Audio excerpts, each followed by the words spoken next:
Vous n'êtes pas sans savoir que dans les 3 premiers films Transformers, et notamment à partir du 2e, les Autobots se sont alliés avec des militaires humains.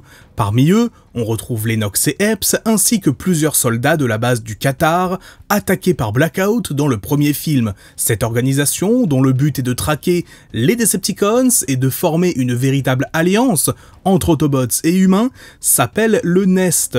NEST signifie Non-Biological Extraterrestrial Species Treaty, ou en français, le traité des espèces extraterrestres non biologiques. C'est une organisation militaire, mais aussi un traité ratifié par le Congrès américain dans l'univers des films. Son objectif est d'optimiser les relations entre humains et Autobots et de coordonner une réponse militaire face à la résurgence des Decepticons, qui n'avaient pas dit leur dernier mot après la bataille de Mission City dans le film de 2007.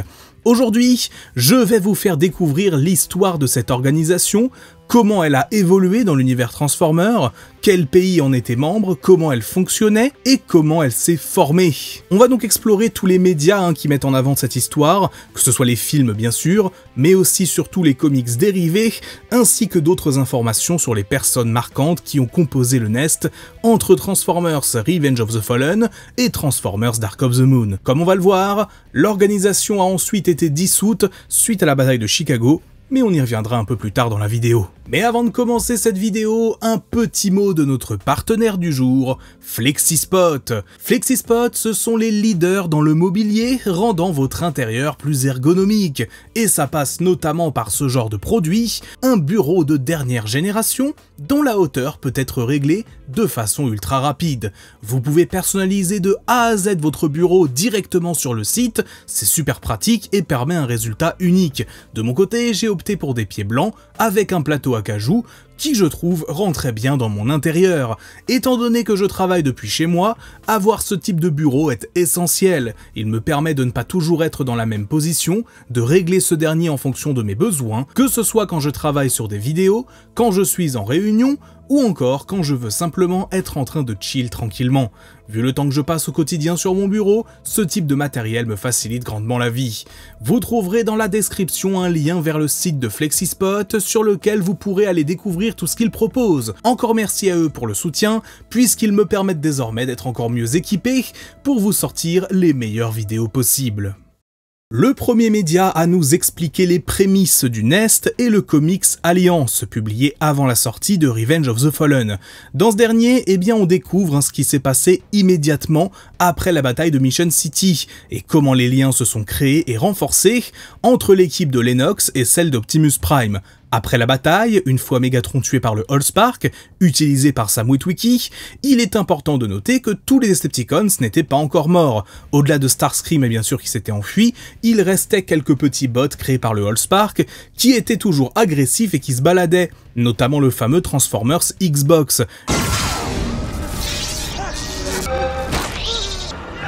Une chose assez marrante à noter, dans ces comics, publiés par IDW à l'époque, c'est qu'ils n'avaient pas les droits sur l'appellation Xbox par Microsoft, donc ils l'ont appelé Y-Box. C'est assez drôle je trouve, et ils l'ont fait en rouge au lieu du vert évidemment. Dans ces mêmes pages d'ailleurs, le robot Xbox est détruit après s'être réfugié dans un van qui ressemble un peu à celui d'Ironhide dans la G1, qu'Ironhide lui-même détruit au passage. C'est une petite référence sympa. Pendant ce temps, Ratchet est en train de réparer les jambes de Bumblebee, preuve que ça s'est fait juste après la bataille. Sam Witwicky quant à lui se fait attaquer par un autre bot créé par le Allspark, Dispensor, qui lançait des canettes de Mountain Dew. Ratchet note après l'avoir détruit, l'avoir écrasé tout simplement, que le liquide présent à l'intérieur est potentiellement toxique pour les humains. Ce qui se passe ensuite, c'est que des humains viennent nettoyer la scène de bataille, notamment le Secteur 7. Optimus Prime et les Autobots ne souhaitant pas être vus, ils chargent donc la dépouille de Jazz à l'arrière d'une remorque, et Optimus attache celle-ci à son camion, et s'en va avec Ironhide et Ratchet, tandis que le Secteur 7 déblaye la scène. Simons débarque donc à Mission City, mais il n'a pas vraiment bien fait son travail. Le Secteur 7 a en effet laissé Megatron s'échapper, et Frenzy s'infiltrer pour localiser le Allspark et réveiller son chef. Malgré cela, le Secteur 7 n'avait pas encore été dissous, et reste en position de force par rapport à l'armée américaine. Simons propose à Lennox et Epps de rejoindre l'organisation, chose qu'il décline. Il cherche également Sam, et bien que Lennox tente de le couvrir, il l'appelle au pire moment, les forçant à collaborer temporairement avec Simons pour le protéger. dérivés. Le secteur 7 n'évacue pas seulement les dépouilles des Decepticons, mais aussi certains véhicules touchés par le Allspark, comme une dépanneuse et un véhicule militaire entre autres. Ces véhicules sont en réalité des Autobots dérivés, issus de la gamme de jouets du film, comme Longarm et Salvage, entre autres, créés grâce au Allspark dans cette timeline. Peu de temps après, les Nox retrouvent Optimus Prime, Ironhide et Ratchet dans une décharge, notant que le corps de Barricade n'a pas été retrouvé, alors qu'il était supposé mort sur l'autoroute, après qu'il ait été envoyé contre un pilier en béton, comme vu dans un autre comics et dans une vidéo publiée récemment. Ce dernier, toujours vivant, espionne les Autobots et transmet leur signal à Starscream, qui est alors sur Mars, après avoir tué Dreadwing, un Decepticon opposé à son leadership temporaire. Ces événements sont tirés du comics Reign of Starscream au passage. Starscream est également en train de se faire ses fameux tatouages cybertroniens, comme vu dans Revenge of the Fallen. Il semble se graver la peau, ce qui est en soi assez horrible et bien différent de la manière dont les humains font leurs tatouages. Nous, c'est comme si on s'arrachait la peau pour se faire un tatouage, c'est un peu chelou. C'est ainsi en tout cas que le comics représente ce processus. Pas sûr que dans les films ça ait été vraiment l'intention de départ, mais bon en tout cas, c'est comme ça que Starscream ici se fait ses fameuses inscriptions cybertroniennes. Une autre information révélée dans ces comics est le temps écoulé entre la fin de la bataille de Mission City et le moment où les dépouilles des Decepticons ont été jetées dans l'océan. Contrairement à ce que le film peut laisser penser en raison du montage rapide, les dépouilles des Decepticons sont restées un mois entier entre les mains du Secteur 7 pour diverses expérimentations. On peut voir sur certains panels Blackout et Megatron entre autres. Optimus se penchera d'ailleurs sur la carcasse de ce dernier avant qu'il ne soit définitivement emmené. À ce moment-là, il retrouve un fragment du Allspark dans son torse. Au lieu de le garder, il le confie aux humains en signe de confiance pour renforcer l'alliance naissante entre eux. Cependant, le scientifique à qui il remet le fragment cache en réalité un Decepticon encore en vie, mais en stase dans les murs du Secteur 7. Il s'agit de Wreckage. Comme on pouvait s'y attendre donc, peu de temps après, Wreckage fait en sorte d'attirer l'éclat, puisque les éclats sont un petit peu attirés par les Transformers de ce qu'on voit dans les films, et il est donc réactivé, ce qui pose un énorme problème. Optimus réalise son erreur et envoie Ironhide et Bumblebee à la base du Secteur 7 pour régler la situation, tout en escortant lui-même les dépouilles des Decepticons vers l'océan, où elles doivent être déposées. Wreckage est donc libéré et commence à semer le chaos. Il sort de son hangar en mode véhicule et scanne un nouveau mode alternatif, ce qui lui donne de nouvelles couleurs. Ça fait référence à un nouveau jouet de lui, portant le nom de Bludgeon, qui était en vente à ce moment-là. Les humains tentent de l'attaquer, mais leurs efforts sont vains. Plusieurs drones créés par le Allspark sortent également du hangar pour s'en prendre à lui, mais Wreckage est bien plus puissant. C'est un Decepticon expérimenté, il domine facilement ses adversaires. Cependant, il est aussitôt attaqué par Starscream, de retour sur Terre, qui le considère coupable de trahison. En effet, dans un autre comics dérivé des films, Wreckage avait partagé des informations sur les Decepticons, et Cybertron aussi au passage, avec les humains pour survivre, ce que Starscream voit comme une trahison. Les deux s'affrontent violemment, au point que ce dernier perd la tête de Frenzy qu'il avait stockée sur lui. Wreckage se défend extrêmement bien, se battant avec agilité et fluidité à l'aide de ses épées.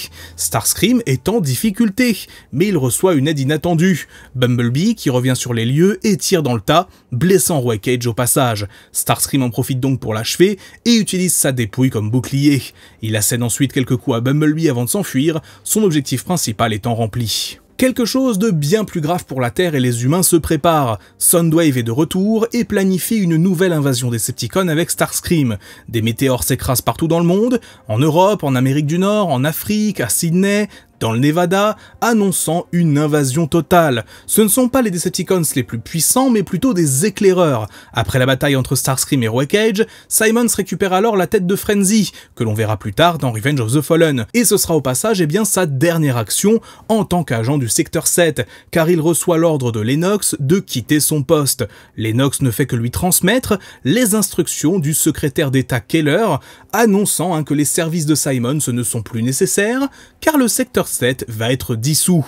Le gouvernement américain considère en effet que le Secteur 7 a échoué dans sa mission, étant responsable indirectement de la bataille de Mission City et les destructions qui en ont résulté. Ensuite, on assiste à une scène partiellement vue dans le premier film. Les dépouilles des Decepticons se sont jetées au fond de l'océan. Celle de Jazz est traitée avec plus de respect, placée dans une remorque avant d'être immergée, avec un hommage des Autobots à leurs camarades tombés au combat face à Megatron. Donc voilà, ce qu'il faut savoir, c'est que quand on voit cette séquence dans le film, c'est en réalité un mois complet après la fin de la bataille de Mission City. On voit ensuite les différents Decepticons qui viennent de s'écraser un peu partout dans le monde adopter des formes alternatives. On aperçoit notamment Fracture en Italie, Jetstorm au Moyen-Orient, Overcast au Japon, ainsi que Dropkick et Incinerator en Floride. C'est une véritable petite invasion Decepticons. Mais ce qui attire particulièrement l'attention, ce sont Swindle et Dead End à San Francisco. Ils commencent à attaquer la ville pour créer une diversion et détourner l'attention des Autobots et des militaires qui sont en train de former leur alliance sur la base de Diego Garcia où le Nest sera stationné dans le deuxième film. On voit les militaires s'entraîner sur cette base, rien de bien fou, jusqu'à ce qu'ils reçoivent un message d'alerte. Des Decepticons attaquent San Francisco. Pendant ce temps, Optimus Prime attend toujours des renforts Autobots, ce qui arrive dans le deuxième film, comme Sideswipe, Skids, Mudflap et RC entre autres. On apprend que le message d'Optimus à la fin du premier film, qui conclut l'histoire pour nous spectateurs, est en réalité un véritable message envoyé aux Autobots. Ce dernier a été intégré dans une balise, placée dans une décharge près de Mission City, permettant aux nouveaux arrivants de s'y écraser et de se cacher. Les Nox et les Autobots ne perdent donc pas plus de temps et se lancent à San Francisco à bord d'un avion de l'armée pour mettre fin à l'attaque des Decepticons. Prime ne perd pas de temps non plus et écrase Dead End d'un coup frontal en mode camion. Ensuite, Bumblebee et Swindle s'engagent dans une course-poursuite qui se termine sur le pont de San Francisco justement. Lennox et Bumblebee affrontent Swindle, qui finit par perdre la vie, bien qu'il laisse un message prophétique à l'image de Demolishor dans Revenge of the Fallen, avertissant que ce n'est pas fini et que d'autres menaces les attendent. Après cette mission, qui est malgré tout un succès, les premières tensions apparaissent entre Lennox et le gouvernement américain. Ce dernier reproche aux Autobots d'avoir utilisé leur mode robot pendant la bataille, révélant ainsi leur présence. Lennox répond que les Autobots n'ont pas le choix lorsque les Decepticons attaquent des grandes villes, et que ce genre de situation risque de se reproduire. Ce qu'on comprend de ces échanges, c'est que le Nest, bien que pas encore formé officiellement, en tant qu'organisation en tout cas, est né de l'initiative de Lennox et d'Optimus Prime. Au départ, ils formaient une équipe pour des missions ponctuelles, mais la présence croissante de Decepticons sur Terre les a conduits à créer quelque chose de plus durable qu'un simple groupe de missions occasionnelles. Les militaires détectent alors ensuite les signaux de différents Decepticons à travers le monde, ceux qui s'étaient écrasés, dont on a parlé précédemment. Le gouvernement américain autorise alors Lennox et Optimus en équipe à intervenir pour neutraliser ces menaces. Cette mission est cruciale car selon Optimus, ces Decepticons sont plus des éclaireurs que de véritables guerriers. Leur présence indique que quelque chose de plus grand se prépare, et il est impératif de les neutraliser rapidement pour éviter l'arrivée d'autres Decepticons. On voit alors plusieurs Autobots intervenir partout dans le monde. Ironhide se rend en Italie pour détruire Fracture, qui s'était transformé en sorte de Formule 1, super camouflage au passage. D'autres opérations ont lieu en Europe et au Moyen-Orient. Optimus Prime s'occupe de Jetstorm et peu après d'Incinerator en Floride. Finalement, la mission est un succès sur tous les fronts grâce à la collaboration des Autobots et des militaires. De plus, toutes les troupes appelées par le signal d'Optimus arrivent sur notre planète. Sideswipe, RC, Chromia, Elita One, Skids et Mudflap. On notera que Jolt n'est pas présent dans ce comics car ce perso a été ajouté très tardivement dans le film et le comics sorti quelques mois avant ne l'incluait donc pas encore.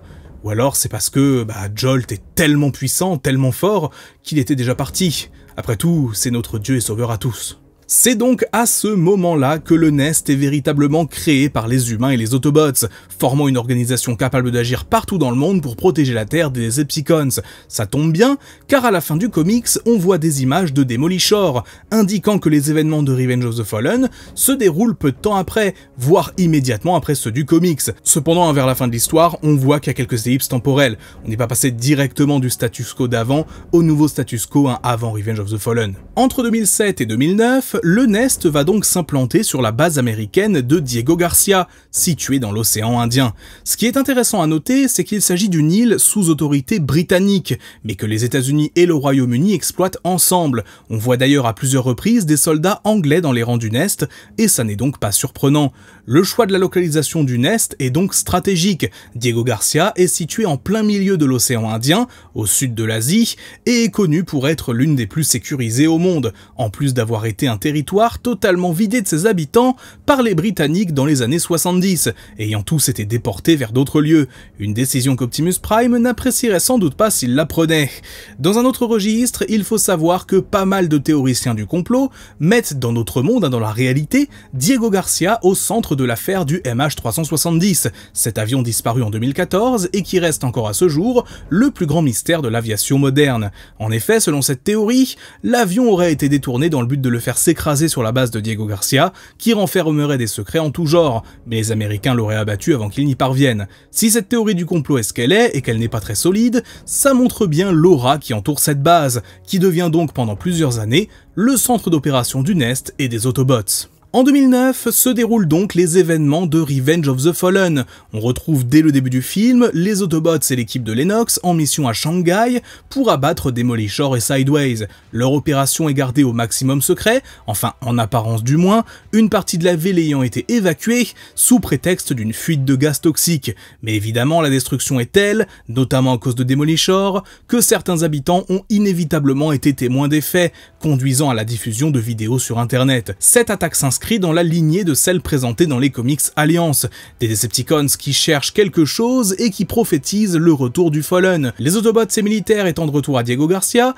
on apprend que le président Obama a envoyé Theodore Galloway pour superviser le Nest. Ce dernier, étant un cliché absolu, un de gars en costard-cravate ne comprenant pas tout de ce qui se passe, va faire moult reproches aux Autobots de leur refus de fournir des armes à l'éventualité d'une expulsion pure et simple de la Terre. Prime va alors agir un peu plus seul, allant même jusqu'à demander l'aide de Sam, qu'il protège lorsque Megatron, revenu d'entre les morts, s'en prend à lui. Suite à son sacrifice, le Nest est à 2 doigts de l'implosion lorsque l'armée américaine est dépêchée pour appréhender les Autobots et l'équipe de Lennox au passage, rassemblés autour de la dépouille d'Optimus. Sans surprise, c'est Galloway qui est derrière tout cela, prenant le commandement de toutes les opérations et envisageant de se passer de l'aide des Autobots face à l'invasion des Decepticons en cours, sans exclure non plus de trouver et livrer Sam Witwicky à ces derniers. Le Nest embarque alors, direction Diego Garcia, à bord d'avions C-17 de l'armée américaine. Mais lorsqu'il reçoit un appel de Simon, celui indiquant de venir en Égypte avec le corps de Prime, Lennox met en place un nouvel itinéraire qui passera par-dessus l'Afrique. Seul souci au milieu de tout ça, Galloway était toujours là à bord, et il n'allait probablement pas être d'accord avec cette mission quelque peu fantasque. Lennox fait donc en sorte que le pilote d'un des avions simule une défaillance moteur grave, le genre de situation qui doit conduire à une éjection en parachute. Cette petite magouille permet donc de résoudre le problème assez vite, on va dire.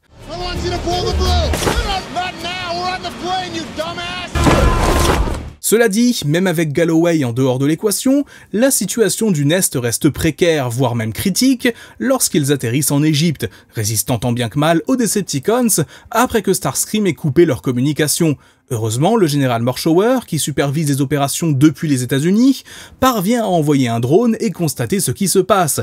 Ironie du sort, il a fait cela après que Galloway l'ait appelé depuis l'Égypte sur son téléphone, se demandant pourquoi lui arrivait à le joindre et pas Lennox. Galloway est donc le véritable héros de Revenge of the Fallen. Quel homme! Et bah Galloway justement, il fait son retour au Nest après cette affaire, tel que vu dans les comics préquels à Dark of the Moon. Toujours rancunier suite à l'humiliation que lui a fait subir Lennox, et on peut un peu le comprendre, il fera tout pour faire tomber l'organisation. Retrait de moyens financiers, minimisation de la menace des Decepticons, démonstration de l'inefficacité entre guillemets du Nest, tout était bon pour se venger. Cependant, lorsque les Decepticons sont véritablement de retour, il autorise Lennox à repasser à l'action. Mieux encore, il va progressivement s'adoucir vis-à-vis des Cybertroniens et s'impliquer davantage dans les missions, même si ses compétences se révèlent plus que limitées à bien des niveaux, aux grandes dames de Lennox, qui ne peut que subir Galloway, juste d'une façon différente d'avant. Alors que la pression monte face aux Autobots, notamment à cause du retour de Shockwave, Galloway restera à la base aux côtés de Jolt, entre autres, mais lorsque Shockwave lui-même fait irruption, il fait preuve de bravoure en s'opposant frontalement à lui, connaissant donc un destin bien tragique lorsqu'il est pulvérisé par le Decepticon. Un autre événement qui s'est produit entre les deuxième et troisième films, c'est la relocalisation du Nest de Diego Garcia à Washington. Alors j'avoue que j'ai du mal avec la logique de la chose, de mettre une telle organisation en plein milieu de la capitale, mais soit. La présence des Transformers sur Terre est désormais connue de tous, mais le Nest doit tout de même cacher ses activités, déguisant son quartier général en un bâtiment du département de la santé publique. Suite à la mort de Galloway, le gouvernement américain nomme Charlotte Mehring pour diriger le Nest, un profil assez différent de ce dernier et bien plus compétente au passage. Beaucoup plus sévère et n'hésitant pas à imposer ses décisions, on apprendra dans les comics préquels que c'est elle qui a interdit à Bumblebee de continuer de vivre avec Sam, ce qui le conduit donc à prendre cette magnifique voiture à la place. Mais dans le même temps, cette période marque aussi une évolution dans les méthodes du Nest. Si l'organisation a été formée au départ pour faire face aux Decepticons, elle a commencé à s'impliquer dans des conflits humains un peu partout dans le monde. On voit notamment plusieurs Autobots, dont Bumblebee, attaquer un site nucléaire iranien, ce qui pose question quant au fait que les Cybertroniens commencent à être utilisés comme des soldats au service des intérêts des États-Unis. En effet, c'est l'une des principales questions que je me suis posée en écrivant cette vidéo. Dans l'univers des films Transformers, est-ce que le Nest est une organisation purement américaine ou a-t-elle une dimension internationale? Eh ben, c'est assez contradictoire. Au début de Revenge of the Fallen, le Nest intervient en Chine. Le gouvernement chinois autorise donc tout de même le déploiement de soldats américains sur son sol, ce qui n'est pas rien. On peut donc à ce moment imaginer que le Nest est international, mais dans le même temps, tout est géré par l'administration américaine, avec des consignes émanant directement des généraux haut placés, et même du président en personne. De même, on apprend dans les jeux vidéo et même d'autres médias que le Nest possède des bases un peu partout dans le monde, en Amérique du Sud, dans le Pacifique, en Asie, en Europe, son rayon d'action est pratiquement sans limite. Cependant, pas sûr que la participation à des conflits humains soit vraiment le but d'une organisation qui serait une coopération internationale contre les Decepticons, et si le Nest possédait un quelconque aspect de ce type, il a disparu suite à la bataille en Égypte et le déménagement de son QG à Washington. Ce qu'on peut donc déduire de tout ça, c'est que le Nest peut être qualifié d'organisation américaine avant tout, mais qui collabore plus facilement avec d'autres pays. Ses membres sont majoritairement américains, anglais, canadiens et européens, et à la demande d'autres pays, il peut intervenir aux quatre coins du monde si besoin. Le film Dark of the Moon nous permet de voir encore davantage l'entraînement des soldats, pratiquant diverses manœuvres avec les Autobots au sein de leur QG et les accompagnant en mission dès que c'est nécessaire, notamment à Tchernobyl en Ukraine, lorsqu'une pièce de l'Arche est retrouvée sur place. Dans ce film-là, on a davantage l'occasion de réellement voir la différence que font le Nest par rapport aux soldats ordinaires, notamment lorsque Lennox emmène une partie de ses hommes à Chicago pour un atterrissage risqué afin de porter assistance aux Autobots. C'est aussi la première fois que l'on voit très clairement des soldats facilement disposés de certains Decepticons, notamment les protoformes, et on peut expliquer cela par leur entraînement hors norme, aux côtés des Cybertroniens eux-mêmes. Cependant, comme vous le savez, après Transformers Dark of the Moon, tous les liens entre l'armée américaine et les Autobots ont été coupés, toutes les opérations conjointes ont été arrêtées suite au traumatisme de la bataille de Chicago, que le gouvernement américain impute partiellement aux Autobots, ce qui est un petit peu bête, mais bon, peu importe. Le Nest est donc logiquement dissous, mais en soi, sa place est plus ou moins prise par l'unité Cemetery Wind, ou Vent de cimetière en français. En effet, cette organisation, désormais pilotée par la CIA directement, a un objectif, à la base en tout cas, qui est semblable à celui du Nest, traquer et éliminer les derniers Decepticons. Sauf que petit à petit, eh bien, ça va s'étendre aux Autobots aussi, et surtout leurs méthodes, eh bien, sont beaucoup moins soft, sans même parler du conflit d'intérêts qu'il y a entre eux et la société KSI. À l'époque de The Last Knight, on a la TRF qui est désormais en place, qui est de même pour le coup une véritable organisation internationale contre les Transformers, mais dans le même temps, eh bien, il semblerait que le Nest ait, en tout cas d'une certaine façon, été réactivé. Lennox et Morshower sont de nouveau là, ils sont de nouveau en comité plus petit, mais une partie des soldats de l'époque des premiers films semble être toujours en activité. Ce qu'on peut donc supposer, c'est qu'après la fin de Cemetery Wind, on a eu deux événements.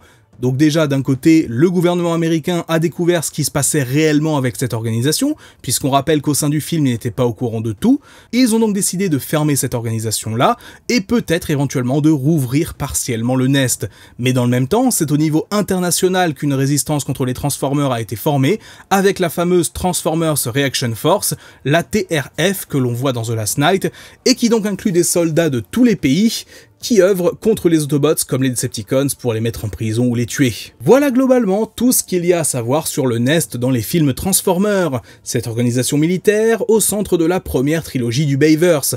Clairement, c'est l'un des plus gros morceaux des films de Bay, aussi bien dans les films en eux-mêmes que sur le plan commercial. Nombre de jouets Transformers ont été commercialisés sous la bannière du Nest ou avec des couleurs évoquant ces derniers. Avec l'arrivée bientôt d'un crossover entre Transformers et G.I. Joe, on devrait potentiellement retrouver ce genre de dynamique, avec peut-être normalement un côté un petit peu plus fantastique avec les personnages hauts en couleur des G.I. Joe, leurs véhicules un petit peu spéciaux, etc. etc. En soi, le Nest en eux-mêmes, et ça c'est une réflexion que je me suis toujours faite, c'était déjà quasiment des G.I. Joe. Quand on voit ce qu'ils sont capables de faire, notamment dans le troisième film, ils n'ont clairement rien à envier à cette autre équipe détenue par Hasbro. Mais bon voilà, à l'époque il y avait des films G.I. Joe d'un côté et des films Transformers de l'autre, et très bientôt, eh bien les deux vont se rejoindre pour un film qui, même s'il a été annoncé, n'a pas plus d'informations que ça pour l'instant. Voilà pour cette vidéo, j'espère que vous l'aurez apprécié comme d'habitude. Dites-moi en commentaire ce que vous en avez pensé. Est-ce que vous espérez retrouver le même genre de dynamique entre les Autobots et les G.I. Joe qu'entre les Autobots et le Nest à l'époque? Dites-moi tout ça en commentaire. Quels sont vos personnages humains préférés? Est-ce que vous auriez préféré par exemple que Lennox soit le personnage principal de la première trilogie de Michael Bay? Dites-moi tout ça. Bref, sur ce, c'est tout pour moi, c'était Magnus, on se dit à très vite pour de nouveaux contenus. Ciao!